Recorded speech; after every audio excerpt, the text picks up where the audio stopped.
looked at on Tuesday, and then you're just going to say, bro, and then we will add on a few other things. So we talked about, I'm going to show you in future classes, a more sensible way of getting into this. George is going to have his feet double shoulder width apart. I'm just going to pull myself in so I have inside control with my legs, and then the leg that I'm going to attack, the leg on the same side, will go to the outside. We talked about keeping my butt off the mat so my hips are level with his knee. And we also talked about making this wedge whereby I want to connect my heel to my knee. So obviously, you know, I have two pathways to get down. If you looked at that flow chart, I want either put his hips on the mat or I put his hands on the mat.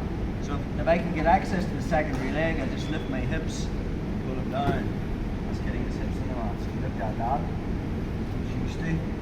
We also looked at if I couldn't get access to this leg, Carl stepping back, keeping that away. We showed you off balances, so whereby I could drop this foot to the mat and kick him in the arse to get his hands on the mat. Then we looked at coming into modified X guard, and then from that position I think he's still keeping his hands on the mat, and then we looked about coming up and taking either the back or putting him over. I taught them as in 1, 2, 3, but you can break away from them. So say I was here, obviously the easiest is this grip. I can't get it, Carl hides it. So you just use off balance 2 to get it back. And once I get it back, I can put him straight down again. So you don't need to go to 3, if that makes sense. You use 1 to get that grip. It's the easiest, just basic single leg X guard takedown. The other thing I'd be thinking about is, if you notice, it's quite easy for me to put Carl backwards when I have access to this leg and he's standing. But savvy players will get fed up getting swept and they'll drop the combat base. The second Carl drops the combat base and gets a single necktie on my neck, and I'm trying to do that move, it's actually hurting myself.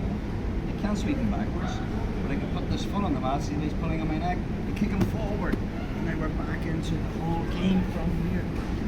So there's a time you need to kind of play with these off balances. That's why I'm encouraging everyone when they're rolling to try and use this when you're actually sparring. But anyway, that's what we covered on Tuesday. Let's look at another way of getting his hips on the mat from single leg X position. So I put myself in.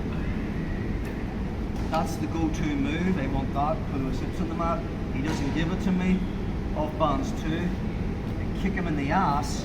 Again, take it back a step, bro. I kick him in the ass, move this right back. See why I couldn't get access to that? He will take a step, and then I put my hand in front and still kick him in the ass. So once we got to there, we went to modified X, and we did the reversal. Another thing I can do is a roll through into the outside Ashi. So how do I do that? This free leg just comes over and I wedge it again. So that I'm connecting my heel to my inside of my knee. Now my goal is from here to get a bend in Carl's right leg and keep his hands on the mat. The other thing is, as I straighten out, I'm going to put the sole of Carl's foot under my armpit and I'm just going to grab his calf. I'm not putting my wrist underneath his heel as in a heel hook. I'm just using this as a control method. Now from here, I clamp my left heel towards my ass. I bring my right knee towards my chest, having a bend in the leg to get tension in the leg, and this is what I need to force Carl to roll over his right shoulder. I start to straighten Carl's leg, and now I start to go belly down. And as I roll over, watch what I do with my right leg. I bring it to this position. This is called the outside Ashi, okay? Which is our second control position. So we looked at the front Ashi on Tuesday, which was this. Once I get to the outside Ashi again, there's a ton of stuff we can do from this position, and we'll cover that in future classes. 2 things I want to be thinking about. 1, control of the knee line. What the fuck does that mean? Take it back a step. If Carl butt scoops back, I've lost control of the knee line. See the way his knee is past my hips? To get it back, I just find the back of the knee and butt scoop under. Anytime I'm attacking his legs, this concept of I want the back of Carl's knee over my hips. So before I even attempt to get any kind of leg lock on someone, That's what I need. If I haven't got the knee line, I've got nothing. Okay, so that concept is super important. Forget about putting leg locks on people. If you can't control the knee line, you're wasting your time. So I'm also pinching, so when Carl actually does try to use the knee line, he's dragging me across the mat. Okay. The other thing is, when we're in this position, we want to be thinking about keeping our own feet safe before we actually try to go for leg locks. Carl can attack both my feet if they're flopping around here, and especially if heel hooks were legal. This one here is the worst one. So from here we have two methods of finding or keeping our feet safe. Obviously this is the dangerous one, so I'm going to hide the back of my left foot behind the back of my right knee, and I'm curling this around here and I'm pinching. So I'm controlling the knee line.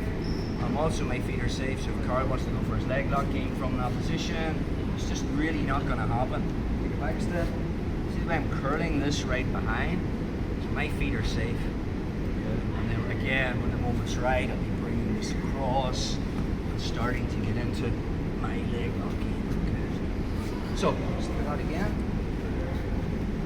So from our single leg X control position, I want this, I'm going to put him down. Carl's smart. He takes this away from me, so we do off balance too. This foot goes to the mat, I kick him in the ass till he takes a step, and then I stop it with my hand, and I get his hands in the mat. Okay? So now from there, this leg's coming over and I make my wedge. Heel to the inside of my knee, I'm bringing this around and I'm just controlling the calf. Now it's all about a bend in this leg, okay, pinching, control the knee line, and now as I start to go belly down and turn onto my right shoulder, I want to put tension in Carl's right leg and encourage him to roll over his right shoulder as well. So I start to straighten this, and as I roll, watch what I do with my right foot. I want to keep it safe, so I bring it to the outside. And now from this position, if Carl's lying flat like he was, the second method of keeping my feet safe is I'm going to cover my left with my right. Again, this system was very heel hook based, and I really want to defend this, but in Jiu-Jitsu, Carl can also Achilles lock this one. So it would just be, you'd have to get the skill of when he goes for that, we just recross. When he goes for that, I'll be recrossing again as I drag this across. Okay. But I think the safest way to keep your feet safe, especially if he's setting up, because most people lie down will not be doing too much from down there. They're going to be setting up, trying to make grips and stuff. I think this is the best control. It keeps my feet safe until I can drag this across, and I can start getting myself the leg lock positions. So from single leg X, you can't get this leg, Carl hides it. Off balance 2, roll through, bring my hand underneath, straighten this, make wedges, bring my foot to the outside, Carl's setting up. I'm going to hide this, pinch my knees. Let's just say I wasn't pinching my knees, Carl's butt scooping this way. I'm finding that knee line and I'm pulling myself back in. That concept of keeping Carl's back of his knee in front of my hips. You do this and you keep your feet safe, leg lock game is a lot easier.